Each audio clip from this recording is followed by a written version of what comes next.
Friends, good morning. কেমন আছে সবাই? আশা করছি সবাই ভালো আছো। আমি মুক্তি আমার নতুন আরেকটি ব্লগে অনেক অনেক ভালোবাসা জানিয়ে আজকের ভিডিও শুরু করলাম।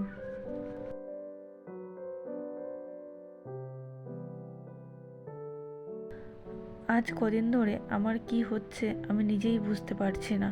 কোনো দিন মাথা যন্ত্রণা করছে, সারাদিন শুয়ে আছি, কোনো দিন পা হাত পা ব্যথা করছে, তার জন্য ভালো লাগছে না, কোনো কোনো দিন পেটে ব্যথা করছে। আমি নিজেই বুঝতে পারছি না আমার কি হচ্ছে।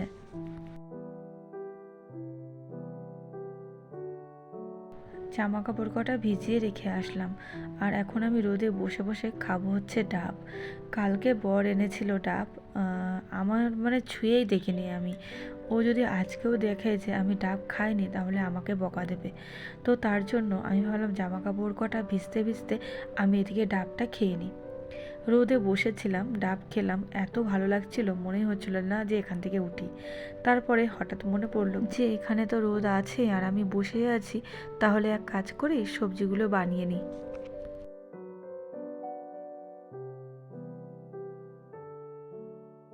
বসে পড়েছি রোদে সবজি কাটতে। আর আজকে আমি রান্না করব হচ্ছে কাঁচকলা আলু দিয়ে তরকারি করব, বাঁধাকপির ঘন্ট করব, আর আমার বর হচ্ছে সর্ষের শাক এনেছে, ভাজা করব।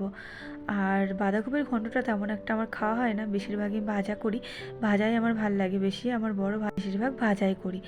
আর শীতকালে মনে হয় যে একটু কপির ঘন্টটাই করি। তো আজকে মটরশুঁটি বড়ি সমস্ত কিছু দিয়ে কপির ঘন্ট করব।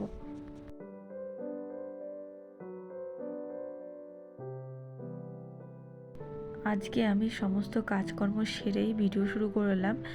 আজ দুদিন ধরে আমার এত পরিমাণে শরীরের মধ্যে আলিস্যি ভাব লাগছে, কিছু করতে ভালো লাগছে না। তো ভাবলাম এক কাজ করি, আজ তো বৃহস্পতিবার, তো কোনো কাজ মানে রেখে দিলে হবে না, সমস্ত কাজ আজকে আমাকে করতে হবে।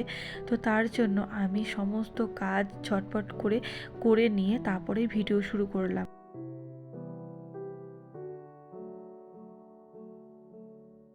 সমস্ত সবজিগুলো আমি এক এক করে কেটে নিয়েছি আর এবার ধুয়ে নিচ্ছি। বাঁধাকপিটা আমি ধুতাম না, আগে ধুয়ে নিয়ে কাটতাম, কিন্তু আমার মনে ছিল না বলে তো পরে কেটে ধুয়ে নিলাম। আর এখানে দেখো কাঁচকলার আলুর জলে ডুবিয়ে আমি হালকা একটু হলুদ দিয়ে রেখে দিলাম, কাঁচকলার যে কষটা থাকে সেটা বেরিয়ে যাবে, তরকারি রান্না করলে সেটা আর কালো হবে না। আর সর্ষের শাকটা আমি দেখো লবণ দিয়ে ভালো করে চেটকে নিলাম, তাহলে ওই যে জলটা বেরোলো তার থেকে তেতো ভাবটা কেটে যাবে।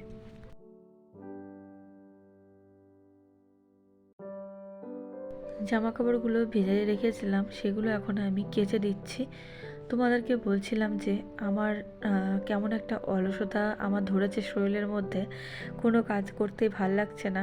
আগের দিন জামা কাপড় কেচেছিলাম, সেগুলোও দলামারা রয়েছে, ভাঁজ করা হয়নি, কিছুই ভাল লাগছে না, কোনো কাজ করতে ইচ্ছে করছে না, মনে হচ্ছে সারাদিন শুয়ে বসেই থাকি, এরকমটা মনে হচ্ছে।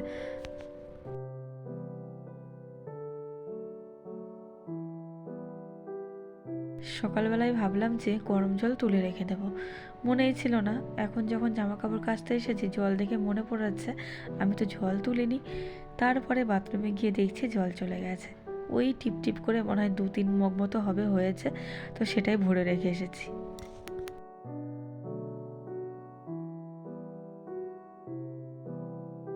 জামা কাপড়গুলো কাচা হয়ে গেছে, এখন আমি মেলে দিচ্ছি। এই পাশটাই মেললাম, আজকে ভালোই রোদ আছে এইখানটায়, তার জন্য এইখানে যে কটা ধরে সে কটাই মেলে দিলাম, আর ক্লিপ দিয়ে আটকে দিলাম, যা হাওয়া হচ্ছে উড়ে চলে যাবে না হলে। আর ওখানে ধরলো না, আর যে কটা বাকি ছিল আমি এই পাশে মেলে দিলাম। আমার স্নান হয়ে গেছে, স্নান করে পুজো দিয়ে নিয়েছি। আর আজ হলো বৃহস্পতিবার, একদমই ফুল ছিল না, তো আমার বরকে বলেছিলাম যে মামাকে স্কুল থেকে নিয়ে আসার পথে ফুল নিয়ে আসতে। ও ফুল নিয়ে আসলো, তারপর হচ্ছে পুজো দিয়ে উঠলাম। নাহলে অনেকক্ষণ আগেই আমার পুজো দেওয়া হয়ে যেত, বসেছিলাম যেহেতু ফুল ছিল না বলে। আর আজ হচ্ছে বৃহস্পতিবার, মন চাই যে একটু ফুল দিয়ে পুজো দিই।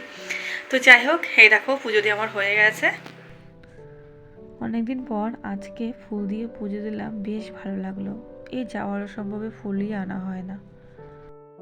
মামাম এখানে স্কুল থেকে এসেছে, আমি লেবু কেটে দিয়েছিলাম, খেয়ে হোমওয়ার্ক করতে বসেছে। আর আমার বর মামামকে স্কুল থেকে এনে ওর কি হয়েছে কি জানি বলছে, আমার প্রচণ্ড পরিমাণে ঘুম পাচ্ছে, দেখো এখানে সোফার উপরে ঘুমিয়ে পড়েছে। আর আমি ওদিকে রান্না বসিয়ে দিয়েছি। 3 ওভেনে 3 রকম বসিয়ে দিয়েছি, তাড়াতাড়ি হয়ে যাবে। ছোলার শাক বসিয়েছি, আর এখানে ভাত, আর এই দেখো এখানে হচ্ছে আলু ভাজা হচ্ছে। এখানে বাঁধাকপির ঘন্ট করব বলে আলু ভাজাটা করে নিচ্ছি। আর এই দেখো এখানে যে আমি কাঁচকলাটা ডুবিয়ে রেখেছিলাম হলুদ জলের মধ্যে, দেখো কীরকম একটা কষ কেটে একদম পুরো দানা দানা হয়ে গেছে। আর এই দেখো বাঁধাকপি সেদ্ধ করে আমি জল ঝরাতে এখানে রেখে দিয়েছি। তো চলো তাহলে আমি তাড়াতাড়ি ঝটপট করে রান্নাটা আজকে সেরে ফেলি। রান্নাবান্না আমার কমপ্লিট হয়ে গেছে, করে নিয়ে রান্নাঘর থালা বাসন সমস্ত কিছু মেজে ঘষে একদম রান্নাঘরটা পুরো পরিষ্কার করে রেখে দিয়েছি। এখন বসে পড়লাম মামামকে খাওয়াতে। দেখো ভাত মাখিয়ে মুখে দিচ্ছি, নেবেই না মুখে।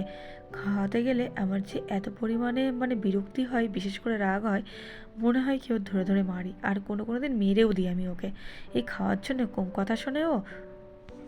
আমাদের খাওয়া দাওয়া হয়ে গেছে, আর এখন আমরা বসেছি স্ট্রবেরি খেতে। আমার বর দেখো ছোটো ছোটো করে কেটে নুন লঙ্কা দিয়ে ভালো করে মাখিয়ে নিয়ে এসেছে। চাটছিস শুধু? ভালো ভালো। বাবা মুখটা কেন করতে দেখি তোর মুখটা দেখি, তোমার মুখটা দেখি। ওরা তো কিছুই হচ্ছে না, কিন্তু আমার টক খেলে এরকম হয় কেন আমি নিজেই বুঝতে পারি না।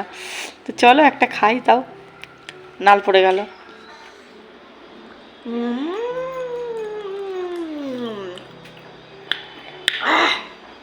মজা। আরেকবার।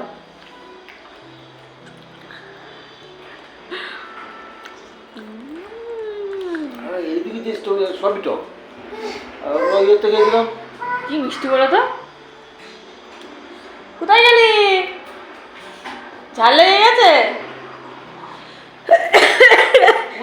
মহাবালেশ্বর ঘুরতে গেলাম আমরা, ওখানে খুব সুন্দর লাগছিল, স্ট্রবেরি গুলো মিষ্টি ছিল।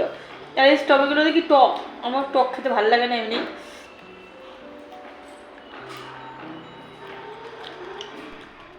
ঘুমিয়ে পড়েছিলাম, উঠে দেখছি সন্ধ্যা লেগে গেছে, এখনও লাগেনি, লাগো লাগো ভাব হয়ে গেছে। তো বাইরে জামা কাপড়গুলো মেলা ছিল, কিছু কিছু শুকিয়েছে আর কিছু কিছু ভেজা আছে। যে জামাগুলো বরের মেলে দিয়েছিলাম হালকা পাতলা, সেগুলো শুকিয়ে গেছে, আর যেগুলো মোটা মোটা সেগুলো না ভেজা আছে। তো ওই পাশের থেকে তুলে যেগুলো ভেজা আমি সেগুলো এই দড়িতে মেলে দিলাম।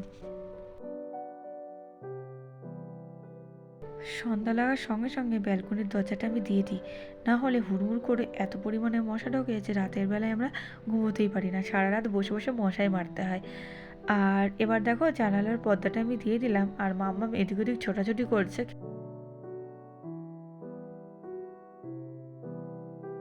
সন্ধ্যা দিলাম, সন্ধ্যা দিয়ে আমি চা বসিয়ে দিয়েছি। বিস্কুটটা শেষ হয়ে গেছিলো, বয়ামে ভরে নিলাম, পুরোটা ধরলো না বলে অর্ধেকটা রাখলাম, আর অর্ধেকটা আমি অন্য বয়ামে ঢেলে রেখে দিলাম।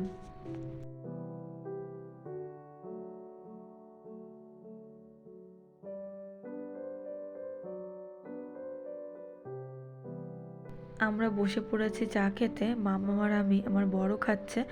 আর এখন চা খেয়ে আমি যাব হচ্ছে একটু বাজারের দিকে। মাম্মামের হরলিক্স ফুরিয়ে গেছে, আনতে যাব। তার জন্য তাড়াতাড়ি করে চাটা খেয়ে নিয়ে এখন আমরা বেরিয়ে পড়ব।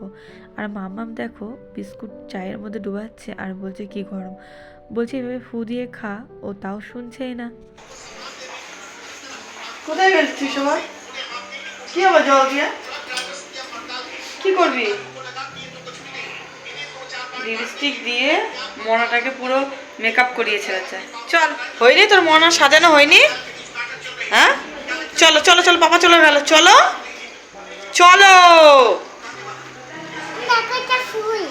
হ্যাঁ দেখেছি, তুই থাক, আমি চলে গেলাম। চল চটি পর, জুতো পরো। আমি নিজেই চলে এসেছি, আর আমার বর গেল স্কুটি বার করতে, ওই পাশ দিয়ে ঘুরিয়ে আনবে। মাম্মামও চলে গেছে ওর বাবার সঙ্গে সঙ্গে। তো ওই যে ওরা দুজনে চলে এসেছে, এখন আমরা যাব। তো চলো যেয়ে দেখা হচ্ছে। আমরা দোকানে চলে এসেছি। দোকানে এসে আমরা দেখছি যে সমস্ত জিনিসপত্রগুলো ফুরিয়ে গেছে, মানে আমরা যেগুলো নেব। তো এইটা পেয়েছিলাম পিডিয়াশিওর, কিন্তু এটা হচ্ছে 7+ বয়স থেকে খেতে পারবে, তার জন্য আমরা নিলাম না। দিয়ে আমরা চলে এসেছি মোমোর দোকানে। মোমো এখন আমরা খেয়ে নিয়ে তারপরেই আমরা যাব হচ্ছে রিলায়েন্স মলে। ওখান থেকে আমরা মামামের হরলিক্স আর ওই বিস্কুট টুকটাক যেগুলো থাকে ফুরিয়ে গেছে সেগুলোই আমরা ওখান থেকে নিতে যাব। বাজারে গেলাম, মোমোস খেয়ে চলে আসলাম, আর কোনো কাজ হলো না। তো লেট হয়ে গেছে অনেকটাই মোমোস খেতে খেতে মোমোর দোকানে। তো বর বলছে আজকে আর যাবে না, কালকে যাবে। তো তার জন্য আমি চলে এসেছি বাড়িতে। দেখো এসে বসলাম, সিঁড়িতে এসেছি, হাঁপিয়ে গেছি। বাপরে বাপ, ছেলে পেলে এত পরিমাণে চিল্লাচিল্লি করে বাইরে, মানে কিচ্ছু শোনা যায় না। কি হলো বাবা? মাম্মাম গেছিল উপরের ভাইয়ের ঘরে। ভাই নেই? ভাই নেই? তাহলে চলে আসলে কেন? হ্যাঁ,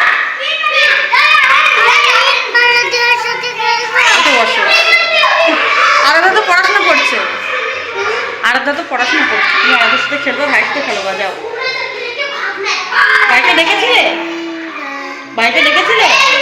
তা যাও, ভাইয়ের সাথে একটু খেলে আসো, যাও।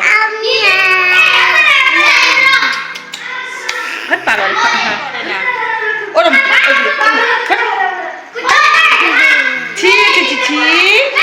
সবাই বলবে সুতির ব্যাড হ্যাবিট। বাপরে বাপ, এরা এত পরিমাণে চিল্লায় বলার মতো না। দুপুরে রান্না করেছিলাম, তরকারি সমস্ত কিছু রয়েছে, শুধু ভাতই ছিল না। তো অল্প কটা মামার জন্য বসিয়ে দিলাম, শুধু ভাত করব আর একটা ডিম ভাজা করব।